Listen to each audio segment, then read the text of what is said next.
మీ అందమైన ప్రయాణం ప్రారంభించండి. 49 మీ తల్లిదండ్రులు కావాలనే కలలను సాకారం చేయడానికి సహాయపడుతుంది. సుమన్ టీవీ ప్రేక్షకులకి నమస్కారం. సో జుట్టు బాగుంది అంటే చాలా గ్రేట్గా ఫీల్ అవుతాం, ఎవరమైనా, అమ్మాయిలు అబ్బాయిలు ఎవరైనా కానీ ఈ రోజుల్లో పెద్ద ప్రాబ్లం వచ్చేసి జుట్టుతోనే. స్కిన్ ఎలాగో అలా మెయింటైన్ చేసుకోవచ్చు, బోల్డని కాస్మెటిక్స్ ఉన్నాయి, కానీ జుట్టును ఏం చేస్తామా? ఏం చేయలేము. దానికి తోడు చాలా పెద్ద ప్రాబ్లం ఏంటి అంటే గ్రే హెయిర్, తెల్ల జుట్టు. ఒకప్పుడు 40 years దాటిన తర్వాత తెల్ల జుట్టు కనిపించేది, 50 yearsలో బాగా కనిపించేది. మాకు కూడా 20sలోనే వచ్చేసింది తెల్ల జుట్టు. మాకు జెనెటిక్స్ నాన్నగారికి ఉండేది, సో మాకు కూడా వచ్చింది. కానీ ఇప్పుడు పిల్లలకు 10 yearsకి 12 yearsకి 15 yearsకి కూడా కనిపిస్తుంది. పాపం అంత చిన్న పిల్లలకు వచ్చి ఏం చేయాలి మేడం, డై వాడొచ్చా అని అడుగుతూ ఉంటారు. ఎందుకు అంటే 50-60% కంటే ఎక్కువ తెల్ల జుట్టు ఉంటుంది ఆ పిల్లలకి. అసలు ఫస్ట్ ఎందుకు వస్తుంది? కారణం ఏంటి అంటే మన హెయిర్ ఫాలికల్స్లో మెలనిన్ కంటెంట్ తగ్గిపోవడం వల్ల వస్తుంది. అంటే మెలనోసైట్స్ ఉంటాయి. మెలనోసైట్స్ అనేవి మెలనిన్ని ప్రొడ్యూస్ చేస్తాయి. మన హెయిర్కి కలర్నిచ్చేది మెలనిన్. ఏజ్ గడిచే కొద్దీ ఏంటి అంటే మెలనోసైట్స్ వీక్ అయిపోయేసి ప్రొడ్యూస్ చేయడం తగ్గిస్తాయి. దానివల్ల గ్రే హెయిర్ వస్తుంది. ఇది ఒకప్పటి మాట, కానీ ఇప్పుడు అలా కాదు కదా. చిన్న ఏజ్లోనే మెలనోసైట్స్ దెబ్బతింటున్నాయి, గ్రే హెయిర్ వస్తుంది. ఏంటి రీజన్స్ అంటే స్ట్రెస్, భయంకరమైన స్ట్రెస్. పిల్లల దగ్గర నుంచి మేబీ ఒక 5 years 6 years వరకు ఏమన్నా వాళ్ళు ఫ్రీగా ఉంటారేమో, తర్వాత నుంచి స్కూల్కి కొంచెం ఫస్ట్ క్లాస్ నుంచి వాళ్ళకి ఇంకా కష్టాలు ప్రారంభమయ్యాయి. ఆక్సిడేటివ్ స్ట్రెస్, ఇంకా దానికి తోడు ఎలక్ట్రోమాగ్నెటిక్ రేడియేషన్. ఎప్పుడు ఒక సిస్టమ్ ముందు కూర్చోవడము, ఒక ఫోన్ ముందు కూర్చోవడము, ఇదన్నమాట ప్రతి ఒక్కళ్ళకి. ఇప్పుడు కరోనా నుంచి క్లాసెస్ కూడా ఆన్లైన్లో ఉన్నాయి, చిన్న పిల్లలు కూడా ముందు కూర్చుంటూ ఉన్నారు. So digital stress. టీనేజ్కి వచ్చారు అంటే 10th ఇంటర్లో వాళ్ళకి భయంకరంగా అకాడమిక్ స్ట్రెస్. పాపం చదవాలి చదవాలి చదవాలి, ఇంకా అప్పటి నుంచి ఇంకా కష్టాలు ప్రారంభమవుతాయి. మెయిన్ ఏంటి అంటే ఈ ఏజ్లో అసలు హెయిర్ లాస్ స్టార్ట్ అవుతుంది భయంకరంగా. ఎత్తుగా జుట్టు ఉన్న వాళ్ళకి కూడా తగ్గిపోతూ ఉంది. దాంతో భాగంగా గ్రే హెయిర్ కూడా స్టార్ట్ అయిపోతుంది. ఇంకొక ముఖ్యమైన రీజన్ ఏంటి అంటే హార్మోనల్ ఇంబ్యాలెన్స్, ముఖ్యంగా థైరాయిడ్. ఒకప్పుడు అమ్మాయిలకే ప్రాబ్లం ఉండేది, ఇప్పుడు అబ్బాయిలకు కూడా థైరాయిడ్ ప్రాబ్లం చాలా ఎక్కువ అవుతుంది. దానికి మళ్ళీ చాలా కారణాలు, నేను చెప్పే కారణాలన్నీ కూడా దానికి కూడా ముఖ్య కారణాలు అవుతాయి. సో థైరాయిడ్ ఎవరికి ఉందో వాళ్ళకి గ్రే హెయిర్ చాలా ఈజీగా వచ్చేస్తుంది. సో మీ పాపకో బాబుకో చిన్నప్పటి నుంచే గ్రే హెయిర్ ఉంది అంటే ఒక్కసారి థైరాయిడ్ టెస్ట్ చేయించుకోండి, ఎందుకైనా మంచిది. సో ఇది ఇంకా చెప్పుకోవాలి అంటే నిద్ర సరిగ్గా లేకపోవడం, సో న్యూట్రిషనల్ డెఫిషియన్సీ, దీంట్లో అన్నీ వస్తాయి. జింక్ డెఫిషియన్సీ వస్తుంది, vitamin D3 deficiency, B12 deficiency, biotin deficiency, copper, iron, ఇలా చెప్పుకుంటూ పోతే చాలా న్యూట్రిషనల్ డెఫిషియన్సీస్. ఇవి ఆటోమేటిక్గా చాలామంది పిల్లలకు ఉంటున్నాయి. ఎందుకు అంటే పిల్లలు జంక్ ఫుడ్ని ప్రిఫర్ చేస్తూ ఉన్నారు. ఇంట్లో అమ్మ వండిన ఆహారం పెద్దగా ఇష్టం ఉండదు ఎవరికి, టేస్టీగా ఉండదు, అసలు అది నచ్చదు. సో రకరకాలు కనిపిస్తూ ఉన్నాయి మనకు బయట. సో అమ్మ వండింది ఒక పూటన్నా తింటే కొంచెమన్నా హెల్దీగా ఉంటారు. కొంతమంది పిల్లలు 2 times 3 times కూడా బయట ఫుడ్నే ప్రిఫర్ చేస్తూ ఉన్నారు చాలా మంది ఇళ్లలో, ముఖ్యంగా సిటీస్లో. మదర్స్ కూడా ఏంటి అంటే వదిలేస్తున్నారు, ఆ గోల తట్టుకోలేక ఏదో ఒకట్లే తింటారు అనేసి. ఇది చాలా పెద్ద ప్రాబ్లమ్మా గ్రే హెయిర్ రావడానికి. మనము తింటున్నదే ఫుల్ కెమికల్లీ ప్రాసెస్డ్ ఫుడ్, ప్రతిదీ అడల్ట్రేటెడ్. దీన్ని మనం ఏం చేయలేము.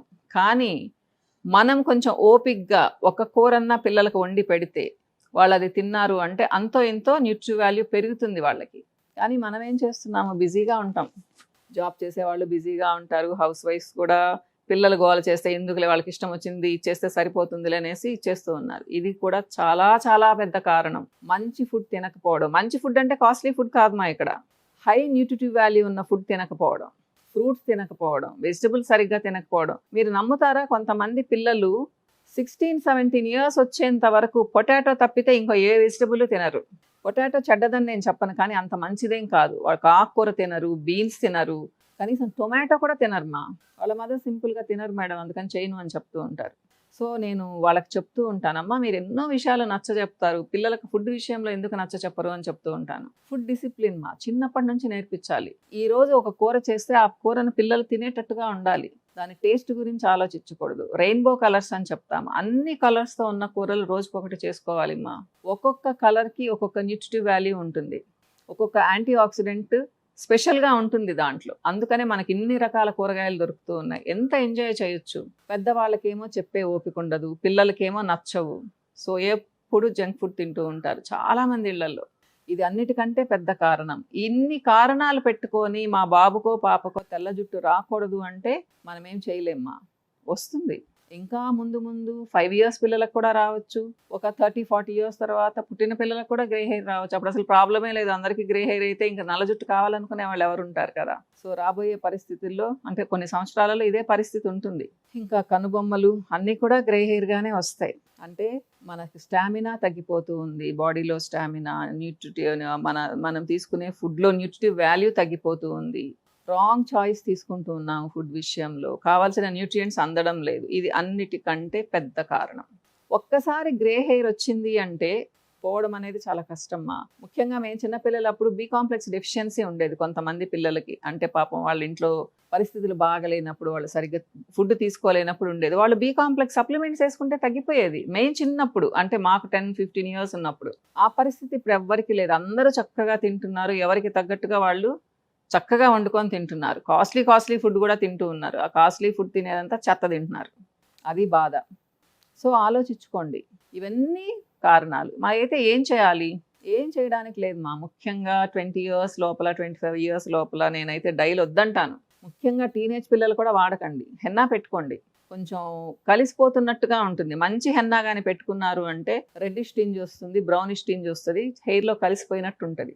మీరు ఒక్కసారి డై స్టార్ట్ చేశారు అంటే మీ జుట్టు పలచబడడం స్టార్ట్ అవుతుంది. డై అంటే న్యాచురల్ డైలు లేవు మా, హెర్బల్ డైలు లేవు. మేమిచ్చినా కానీ హెర్బల్ డై అనేది దాంట్లో కెమికల్ ఉంటుంది. కెమికల్ ఉంటేనే మీకు డార్క్ అవుతుంది, నల్లగా అవుతుంది.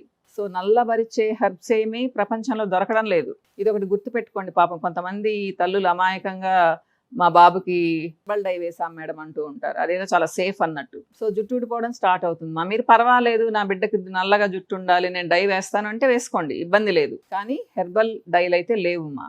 అన్ని కెమికల్ డైసే. వీలైనన్ని రోజులు అలా జరుపుకురండి. ఇక లేదు చాలా అసహ్యంగా ఉంది, కానీ మరీ తెల్ల జుట్టు ఏదో బ్రౌన్గా ఉంది, నాకు నచ్చలేదు అనుకున్నప్పుడు మాత్రమే డైకి వెళ్ళండి. కానీ డై వేసిన నెక్స్ట్ మంత్ నుంచి హెయిర్ ఊడడం స్టార్ట్ అవుతుంది. ఇది గుర్తుపెట్టుకోండి మా. సో జుట్టు స్ట్రాంగ్గా ఉందనుకోండి, ఇంకా కొద్ది రోజులు మరీ తెల్ల జుట్టుతో ఉండలేము కదా. డై తప్పితే మార్గం లేదు. నేనైతే 25 ఇయర్స్ తర్వాత నుంచి వేసుకోమని చెప్తాను. అది మీ చాయిస్ అనుకోండి ఎలాగూ. ఇది మా తెల్ల జుట్టు గురించి. చాలా అపోహలు ఉంటాయి, నేను అవి క్లియర్ చేశానని అనుకుంటున్నాను. మీకు ఇంకా ఏమన్నా డౌట్స్ ఉంటే కామెంట్ సెక్షన్లో పెడితే క్లియర్ చేయడానికి ట్రై చేస్తాను మా. మళ్ళీ కలుస్తాను. నమస్తే.